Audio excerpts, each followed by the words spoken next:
Hey everybody, it's Travis with the NPCs, and we are doing a once-over here of Valheim for PC. This is an early access crafting, building, survival, adventure game for PC. Again, currently in early access for about 20 bucks right now, and I gotta say, this game is a lot more addicting than I thought it was going to be. So the whole premise of this game, of course, besides crafting, is that you are a person who has died. Of course, this is all surrounding Norse mythology. So you are a person who has died, and your job here is to take on Odin's creatures, or please Odin by taking down the creatures, or get to Odin on the creatures. I'm not really sure exactly where this plays in the mythology part itself, but the overall goal is to craft, to build weapons, build armor, get food, and of course take down several bosses that are spread throughout the world in this game. So right now I am about probably 30 to 35 hours in of playtime, and I am playing on a private server with several other friends. So of course this is the server that we have set up right now. Let's go ahead and just take a look at a few things here so you can see what we've got going on. So again, being a crafting game, you can actually craft up a variety of different things here. So if we look at the actual workbench on the right, we've got things as small as, or things such as clothing that we can build up through the different types of arrows that we can build, different types of axes, different types of bows, different types of armor sets, at least based on this workbench here, and then several other types of weapons and accessories. You can also upgrade your weapons and tools as you see fit, which of course I really do recommend. And of course, click here, we can just repair every single thing that we have. One bonus, of course, is that it does not actually cost material to repair anything in your inventory. You can just go nuts and repair everything. Besides using this workbench here, of course, you actually have several different crafting things you can use in the game too. For the forge itself, the forge is built specifically to make anything that revolves around metal. So things such as like the iron pickaxe, for example, the copper knife, looking at bronze and iron armor, and of course to repair anything that might happen to be, ting ting ting, metal in your inventory itself. You can upgrade each of the different crafting areas with different attachments here. So things like the tanning rack, the chopping block, and the whatever. You can see it right there. Those are not necessarily usable on their own, but they do upgrade the actual rating of the workbench that you can see here, marked as with the star. I always take the opportunity to upgrade. Forge is the same way, so adding in the other items around here too help to also increase the abilities of the workbench itself, especially as it comes to upgrades. Because as you can see, like if we look at this iron scale mail, I already have it at level 2. For me to get it to level 3, I need 10 iron, and I also need the crafting station to be, or the forge, excuse me, at level 4, and it's at level 6 right now. For any of your spare items, of course, just like any other crafting, gathering game, you have different, you have chests that you can build, of course, to put things away. Beds are also very prominent too, so beds are where you set your respawn point and also use them to pass the time from night to day. So if you are solo in a game or you're solo on a server, then you should be able to pass the time to the next day just by sleeping yourself. Otherwise, everybody else that's playing in the game will need to be the same with you. With the crafting side of things, of course, you can't just go and immediately start building things as you see fit, because this is early access. There is no sandbox mode in here, so you are left to play along with a standard adventure mode and go and collect resources. So all of these things that you see built here, of course, have been built up based on all the resources that we have collected over time, and a lot of these resources, I mean, you can end up getting actually pretty quick, depending on, I guess, your access to certain things. So, of course, if you're coming into like a server like ours, brand new, we have some things available that helps getting through the game rather simple, at least from the start. Otherwise, you know, you can ignore everything and go right from the beginning. So each of the different things you have in here, if you actually look at my tools up at the very top, each of the different things you have in here has, of course, different strengths on things they can actually take down. Oh, I'll take down this stupid ass graveyard. Hey, yeah. Oh, and I miss. Of course, I had to get it on video that I miss. I miss again. You know what? Fine. There. Okay, easy enough. Just stupid graybeards. Those are one of the enemies you'll come across. We'll get over to that in a minute. Each of the weapons and tools that you have on you, of course, are going to have differing strengths and weaknesses. A lot of the initial tools that you get can only collect certain levels of resources. Take this guy down. Yeah. Come on. Yeah.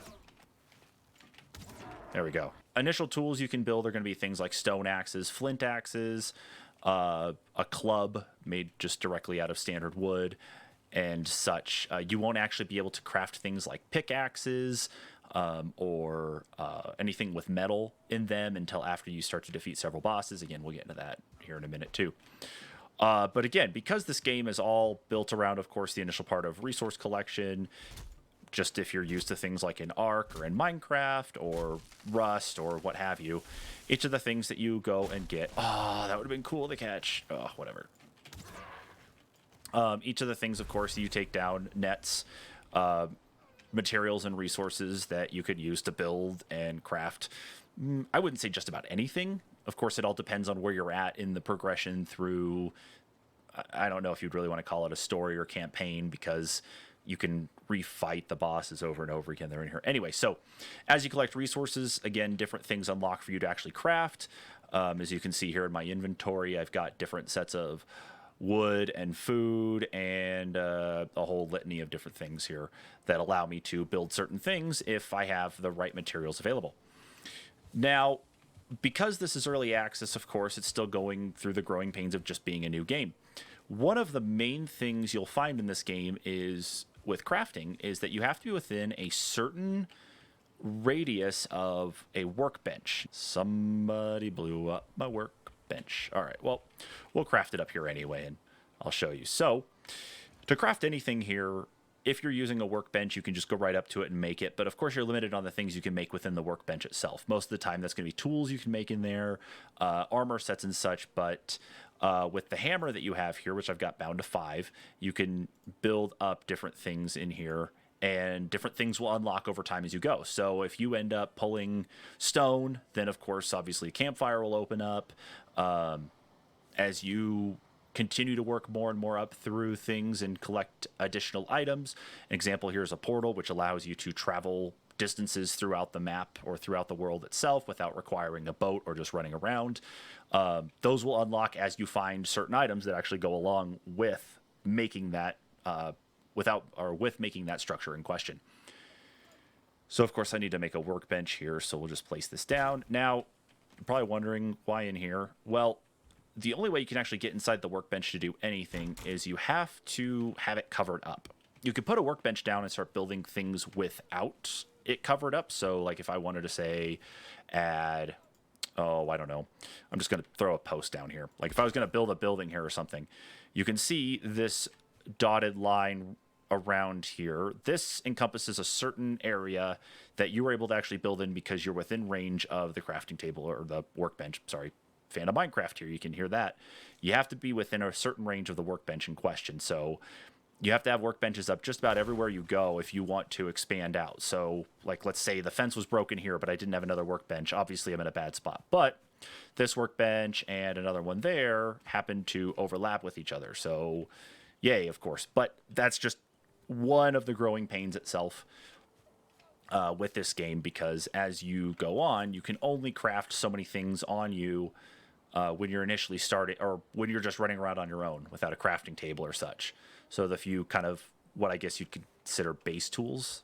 Let's see here. Now, outside of the crafting, of course, and building up all these different structures, again, there is a sort of adventure to this as well. So again, you are in kind of the middle world, purgatory world, as a Viking here. You're somewhere here in Norse mythology. Of course, there's the Tree of Life, I think. I cannot remember the actual name in Norse mythology of this tree. If anybody can tell me what it is in the comments, by all means, please do. But your job here, or at least your reason for being here, is to work through taking down these bosses, these entities that are spread throughout the land. Oh, we're going to just smack this guy here. Yeah. Yeah. All right. These different bosses that are actually throughout the land, and there are, as of right now, in early access, there are 4 of them. There is Eikthyr, the Iron-Horned Elk. There is the Elder, which is very similar to Treebeard from Lord of the Rings. There is Bone Mass, which is a gelatinous slime blob. And then there's another one, I cannot remember the name. There's 2 more, excuse me. Actually, there are 5 bosses. The next one is a sort of like ice dragon. And then the last one is a massive, like 5-story tall half skeleton that you have to take down. When you start up the game, you actually spawn in an area over here. You can actually kind of see it in my mini map up to the right. You'll actually spawn here as your starting point, and every time you take a boss down, you can bring its trophy back here to unlock a power. So this is your spawn point when you first launch a game, whether it's your own local game or it is a or you're playing on a server. This is where you will always spawn in at from the start until you get a bed set up, again, with the crafting purposes. And as you defeat bosses, you bring their trophies back to here and mount them onto these different stones, and then these different stones unlock different abilities. So I just inadvertently activated Eikthyr ability, and of course this is the Eikthyr trophy, which provides additional stamina, which stamina is very important, of course, for running and for performing tasks. So the yellow bar that you've been seeing probably down here at the bottom of my screen, which I'll go ahead and just show an example of. So as you perform any type of work or any type of activity, your stamina is going to be impacted, whether you are attacking something, whether you are performing a activity like this to mine for resources, or you are performing just general like movement other than walking and I guess standard running. You will burn through stamina. So that's Eikthyr ability. And again, yeah, power's not ready. It is on a cooldown. But with Eikthyr, then the next one is the Elder, which allows, as you can see there, for faster wood cutting. So you can kind of change these out and give yourself those additional abilities, but we found that stamina by far has been at least the best of the few that we've come across, and really haven't looked at the others. But this is the boss that we're working on next, and then of course we've got the dragon and then the giant half skeleton thing. So when you first spawn into this game, you're going to, of course, spawn here on this, and then you're going to have a rune over here. You're going to have this rune that you can go ahead and select, and it will mark off the location of an altar on the map. Now, once you get to that altar, there are different things and different requirements you have to meet to actually spawn in a boss. This is an example here, of course, since Eikthyr is the very first boss that you come across. Yes, Snack, I heard you. I'm running away, though. Bye. Since Eikthyr is the first boss that you spawn in, you actually have to work to gather certain things, like I was saying, to be able to actually bring Eikthyr in. Eikthyr just won't appear on its, his, hers, its own. There really is no gender assigned with Eikthyr, so I'd leave that to you. But here's your altar, and so if I had Deer Head here, which is what you have to offer, at least for Eikthyr, I drop them there, and then Eikthyr appears. So if we go over here to his to Eiktyr's runestone, hunt his kin. So because Eikthyr is a massive walking and running, or massive iron elk that shoots lightning out of its antlers, don't ask me why. You end up having to actually take down deer, and so you'll collect different things from the deer, whether it's deer hide or the meat. You'll also need the deer trophies, so you need several of those, and it's the same for every one of the other bosses. It's not going to be deer every time. The Elder is something called Ancient Seeds. The Bone Mass is Withered Bones, and it just works its way from there. So combat in this game, though, ranges from your standard hostile mobs to your non-hostile mobs. So like this little neck creature here is probably one of the first ones that a lot of people are going to come across. Those are semi-hostile, of course, if you get close enough to them. And then boar and deer will generally ignore you as long as you're a certain distance away. Deer will run away. Boar will, boar will try to come after you, or at least let you know, hey, you need to back away. So you want to make sure that you either get yourself going because they can deliver enough of a punch, or work your way to take them down. That is completely up to you on how you do it. So, besides those, of course, you've already seen me kill them a couple times. There are these little dwarf-looking things called... Oh, did my game just crash? Server reset. Fantastic. Okay, now that that chaos is taken care of, yeah, so server crashed, we're back in. Where did I leave off? Because that took a little bit to do. Oh, yeah, enemies. So, throughout this, besides just your standard run-of-the-mill mobs that include your boars, your deer, the birds, and such, though, too, of course, are really your more hostile mobs and enemies. So we can run back over here towards the house, and I wouldn't be surprised if more do happen to spawn in. So, as of right now, the enemies, of course, vary based on the biome that you're in. Now, like Ark and Minecraft and Rust and such, there are different biomes in here that do offer different things about them. So, the biome is actually marked off in the top right corner of your minimap there on the right. And we are currently in a meadows biome. So over in this biome itself, for at least more hostile mobs that we get like things like this gray dwarf brute, for example. We do get like the gray dwarf shaman that we saw a little bit ago, the one that was kind of casting the green magic, which that green magic is also poison. We've also got your, I guess what I'd consider your run-of-the-mill, like base level enemies here, like the gray dwarfs. So for each one you kill, of course, there are things that they drop. For some reason, the Grey Dwarfs all drop wood, which, hey, that's cool. Wood's a pretty good resource to have. But as you make your way out to different areas, if you're, of course, going through the ocean, you've got things like the sea serpent that you might end up inadvertently running into. You also have, going into the swamps, you've got like skeletons and druggers, whatever you'd like to call them. I guess the souls of the damned for those on ships that have sunk, or they are the souls of those who have gone overboard. Those are just some of the different enemies there. Of course, you've got things also like wolves. I haven't come across those. Those are normally in the mountains. You've got trolls. And, of course, one of the enemies that you are all going to learn about and fall in love with, or probably hate more than anything, are going to be death mosquitoes. They are mosquitoes the size of seagulls, and they will screw you up if you do not have the right amount of armor or even the right weapon. So as you collect different metals and such too, which again, the only way you can do it is after defeating Eikthyr, you can build the pickaxe, which is this handy dandy looking tool here. Then you can start collecting metals to build up different things. So, of course, to build up those metals, just as if you're familiar with Minecraft, of course, to be able to get the ores down to their respective ingots, you use things like smelters. And, of course, for said smelter, you need to be able to make charcoal to get those smelters working in the first place.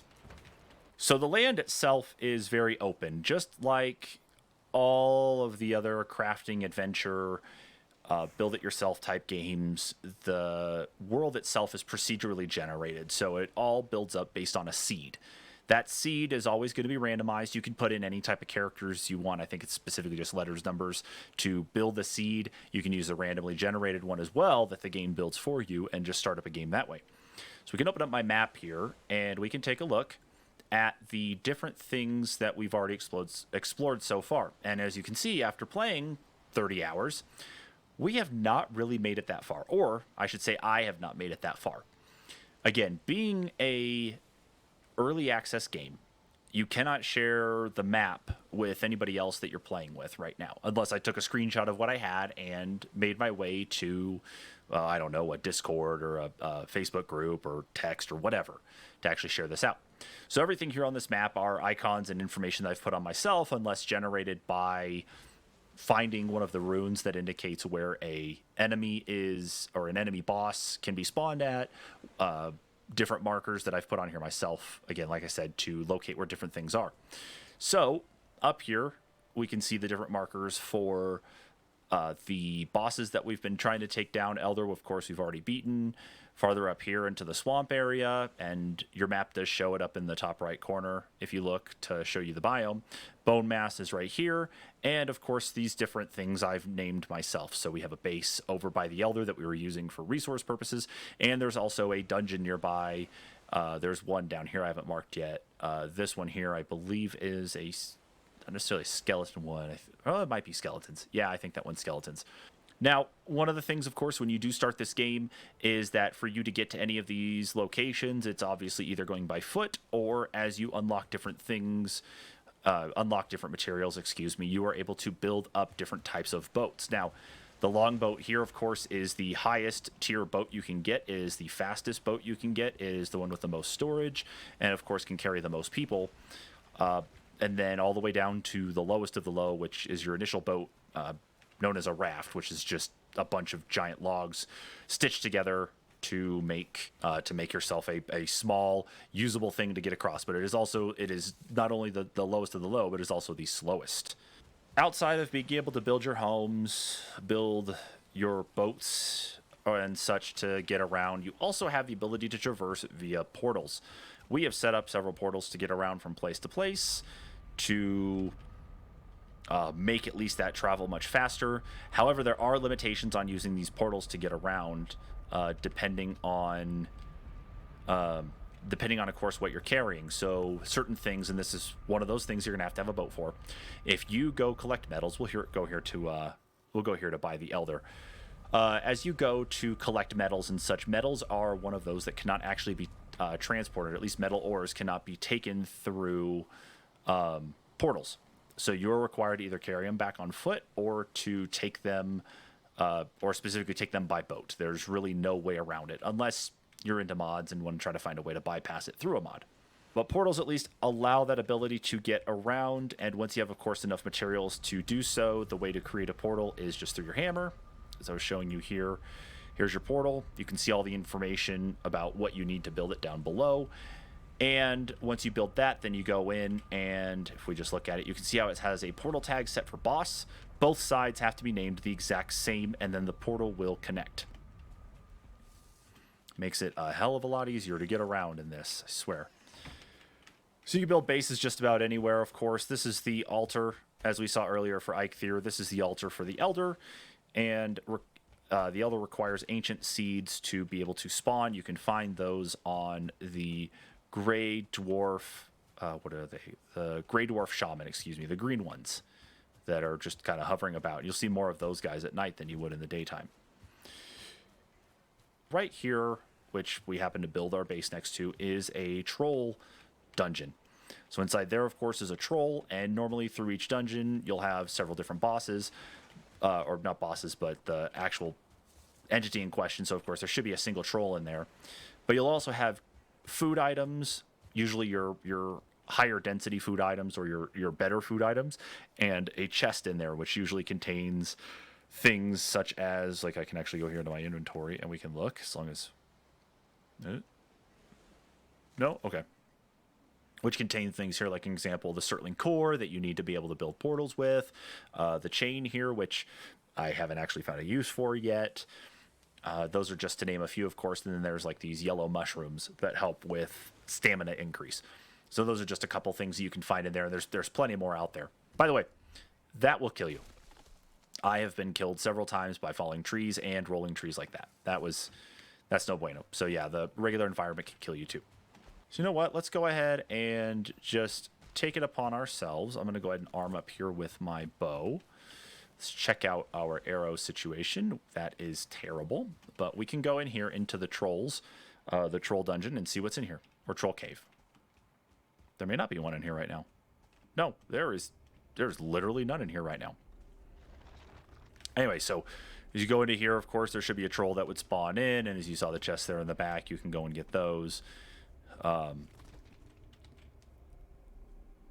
But if I remember correctly, the troll or any of the dungeons, of course, are kind of once through things. There are spawners in there that you can take down in some of those dungeons that will prevent, of course, additional enemies from coming up. But that's no guarantee that... well, actually, no, that is a guarantee. What am I saying here? What the fuck am I thinking about? That will prevent, of course, any further enemies from spawning, and then the dungeon basically becomes cleared out. There's really not much else you can do with it. I was really hoping to find a freaking troll. Okay. Because the game itself is really having you work to take down these bosses per se. That's about it when it comes to real progression. There are sort of like level things and skills in here. So if we open this up, as you perform these different things, like using clubs, absorbing damage with a shield, running, jumping, using a bow, all these different ones, you will build these up over time. As long as you're at least using these things, then they will build up. And you can see, of course, my max right now is presently in woodcutting and running. There are usually several of them lingering around, but I don't know where this one is at this time, but that's okay. Let's go fight some enemies here. Let's go see what we got. Let's see, South Swamp. Now, one question you probably have here as you are watching this and wondering, okay, you can craft, you can fight these things, you can sort of level progress and such, but what exactly happens when you die? Well, I don't really want to demonstrate death. You can actually kind of see it here still on my mini map. If we go around, I wouldn't be surprised. It was here. So on your mini map, when you die, of course, you get the little skull and crossbones to indicate where your gravestone is at. But that's exactly what happens. When you die, especially if it's your first death of the day, the evening, whenever it is you're playing, you will die in one location. You'll die exactly wherever it is, that you've died at. That's fact. What the hell am I saying? Once you die there, of course, a gravestone spawns with all of your items in it. So everything I'd have here in my inventory would be located inside that gravestone. And who is hitting my wall here? I hear him. Where are you? Hello? I hear somebody hitting my walls here. Where are you? So again, all your inventory will dump into that gravestone, and then you can make your way back to go get it. Obviously, as you're farther along in the game and you have things like portals built up, and I'm going to dump from these things in the chests. As you have the portals built up, it'll be obviously easier to go back and get your stuff. But early on in the game, if you make your way too far from wherever spawn is at for yourself, then obviously you're going to have a bad time getting back to wherever you ended up dying at. So, fantastic, right? Well, I guess it varies. With those gravestones, though, they can't necessarily be destroyed by enemies as they are spawn or where they sit at. However, depending on where you're playing at, you can actually raid the graves of other players as you unfortunately see fit. There's a drugger right there. I'm going to hit it real quick. Yeah.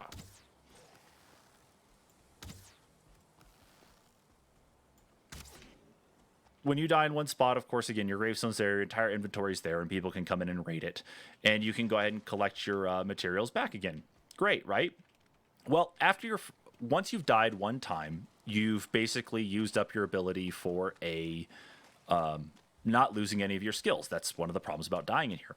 Subsequent deaths while playing at the same time, if you're logged in and playing, what you'll end up running into is that any death after the first one, you will actually start to lose skill points.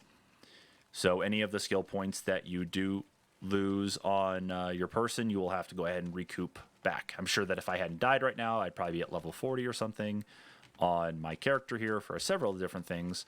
But as you can see, that is not the case. Blob. This is what bone mass is made out of, too. We still have yet to take him down. He is not a fun boss to fight. But I'll take you guys over there so you can see what he looks like in a minute. Okay. These guys do poison. There we go. Got him before he could poison me. Hooray. Losing those skill points does end up being an issue as the game goes on, too. Especially if you're one of those who really doesn't readapt to how you're playing. Then you think about it, I guess, it's kind of funny to say like Dark Souls style where you lose souls as you die, or you leave them on your body. Of course, you have to go back and reclaim all your stuff. It's very similar into that regard. It's just, could be more forgiving depending, of course, on what boss you are around too. If I'm playing with several people and, of course, we all die in one location, then I need to, and there's something that maybe I need that they have on their body and they're not there yet, then I'm one of those that will take from their body and use what I need to use and then return whatever I need to if, a little bit of lag, will return whatever I need to as necessary. You know, like if I, like say I run out of arrows, I need to steal a stack of arrows from them, I will take a stack of arrows from them. No problem whatsoever. But if I, you know, obviously, of course, if I die, it's the same way with me too. And that, you know, kind of becomes, yeah, see, I can't even repair either. You know, that becomes a problem for me, I guess, but I digress. So go ahead and take the boat back. We can explore a little bit of the area and show you guys around, and then I will take us all to Bone Mass and hopefully not die really quick. One of the big things, too, that really gets annoying about this, too, is the wind.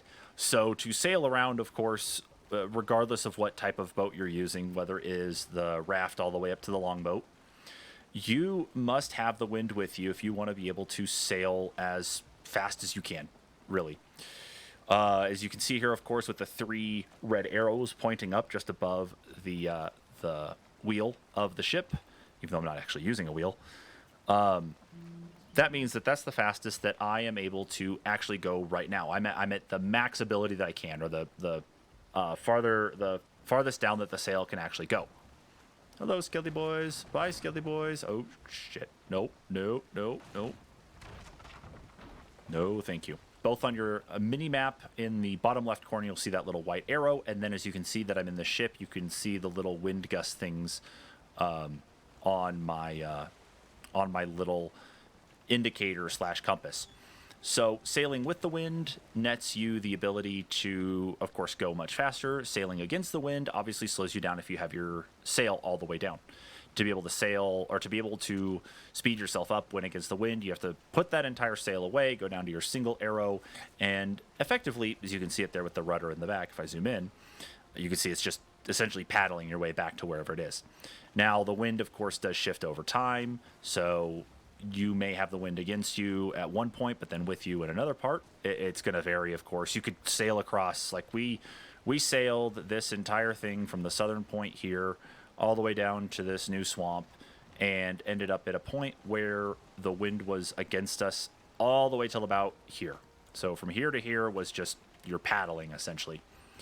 And as we got to about here, it shifted around, and we could just speed up to get over here really quick. Cool, right? Well, I guess it depends on what you want to do. That's why the portals do come in handy. But because of those certain materials, you're going to be left to running with those materials back to your home base to be able to take care of them, or using a boat to transport them around. Just like you see in other crafting and adventure games, one of the big things that you also will run into is a need for food and keeping up on that to be able to increase your overall max health. So different foods offer different stats on them, whether they increase your stamina, whether they increase your overall health, mix of the two. It's going to vary, of course, on all the different foods. And I really don't want to hit this island here in the middle. But if we go into my inventory, we can actually see here, like, yellow mushrooms offer a health of 20 and a stamina of 20, dealing or healing 1 HP per tick, and they last for 600 seconds. Whereas a red mushroom does a healing of 15 and a stamina of 20 for 600 seconds. And, of course, raw meat, you got to cook. But then in the berries part here, I get 10 health and 20 stamina for 1 HP per tick. One of the best meats that we have ended up coming across here so far is from a cow ox looking thing called a lox. Those are a pain in the ass to take down. They're basically passive creatures, but when you can take them down and you can get their meat, I ended up eating one at one point in time after we got it cooked and I was able to eat it. I went from, I think, 37 or between 35 and 40 health all the way up to about 120. It was awesome. It was very helpful, especially because it made us realize that if we could farm more of those, then we would be able to take that meat with us onto those bigger and badder quests that we were going on, especially if we knew we were going to be a longer distance away from home, or we were going to be fighting against something like, say, a boss, like the Elder is a good example. All that fog over there is a dungeon or some type of entity that you can go over and look at. Usually like a old house or something. You can see that as I kind of tilt my camera away a bit. You can kind of catch it a bit in the peripheral vision. And it's going to have different things there, whether enemies spawn, of course, finding chests. It's all very handy, of course, when you do find it, especially if you're early in the game and there are some things you need to get that you might not be able to yet. I'd say if you're one of those who really enjoys adventuring about, the sailing I think is going to be by far probably one of your favorites, as long as, of course, the wind is favorable to you. If you come across something like a sea serpent, for example, that's going to probably ruin your day if you're not using a carve to get around. There are different mods that you can get for this game, though, too. I believe the actual base mod pack that most people have been getting, we haven't pulled it in yet, is Valheim Plus. A couple of the big things there is that it alters your inventory. So as you can see, my inventory, my armor is a part of the general inventory. There's no dedicated armor slots. The mod allows for you to have those dedicated armor slots and also share things like the map. So if we have someone new that starts up and needs to know like where things are at, or we've been playing for a while and kind of need to merge where everything is, then we can do that sort of together with our maps, combine everything and make it a nice, neat, happy, cohesive experience for everybody. Personally, I think the mods are kind of necessary right now, given that this is early access, and the hope is that the developers will include additional tweaks to the inventory as time goes on. That's kind of a given. So it's just one of those wait and see things right now. But I will say the $20 I spent to get this game is well spent. I would say it's by far one of the best game purchases I've made, especially for something that's, a crafting adventure experience a la Ark and Minecraft and that. It's really good. It's really nice, and I would say if you have a PC, it's definitely one to go get. It's only a gig install too. I mean, you can even see here, like if we zoom in and look, you can see the graphics are very kind of, I say late PS2 like is the example I've given to people, but it's only a gig install and it seems to run very well. I'm currently recording this in 1080p, but I normally play this in 1440p with all the settings cranked up, and I get anywhere between 70 and 80 frames per second. I mean, you'd think it might be more, but I'm not going to really argue with that.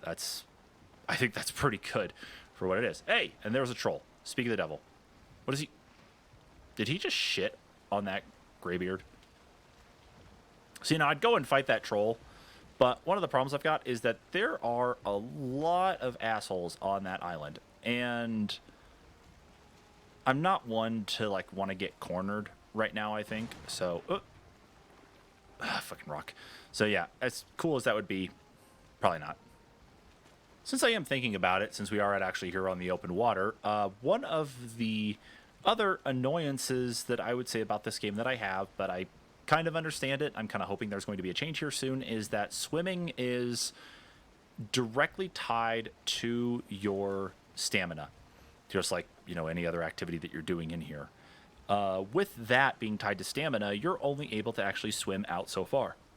Once you hit a certain point where your stamina bar actually runs out, you will start to take damage, and you will start to lose health. It's not very pleasant, of course, when that happens. It is a circumstance of course, just the way stamina works in this game right now, but it unfortunately does not trade off to enemies in here.